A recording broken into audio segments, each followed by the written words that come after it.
Tony, কি হয়েছে ওর? ও কিছু না, সিঁড়ি দিকে নামতে গিয়ে আপনি একটু মাথায় লেগেছে, ও ঠিক হয়ে যাবে। কি যে করো না, একটু দেখে শুনে চলাফেরা করতে হয়। এসো, এখানে বসো। কি রে, তুই আবার মন খারাপ করে বসে থাকলি কেন? একটুখানি লেগেছে, ও দুদিনের মধ্যে ঠিক হয়ে যাবে। তো কি দরকার ছিল অত তাহলে তো সিঁড়ি থেকে নামা? যদি কিছু হয়ে যেত কি আর হতো, হলে মরে যেতাম। তোমার খুব শখ তাই না? তুই এখন ভেবে দেখেছিস যদি কিছু হয় তাহলে আমার কি হবে? আমার বুঝলো না, উল্টো পাল্টা কথা বলে বন্ধুটাকে কাঁদিয়ে দিলে তো।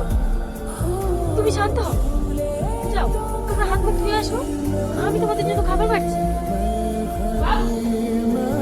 আব্বা, মা, তোমার এইভাবে হঠাৎ করে চলে আসলে আরে আমাকে বলতে তো পারতে, আমি স্টেশনে যেতাম।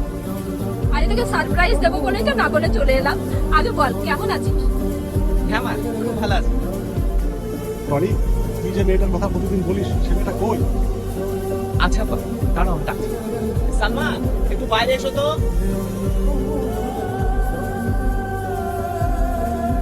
আন্টি কখন এসছেন? আপনারা ভালো আছেন তো? দেখেছো, একদিন ভিডিও কলে কথা বলেছি তাই আমাদের চিনতে পেরে গেছে। টনি, সে সামাদ খাতা কই দেখতে পাচ্ছি না? ও একটু বাজারে গেছে আব্বা।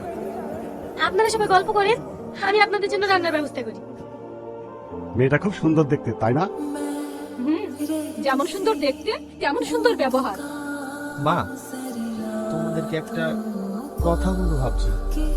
কি কথা বল? মানে আমি সালমাকে অনেক ভালোবেসে ফেলেছি। ও এখন বিয়ে করতে চাই। এটা তো খুব ভালো কথা।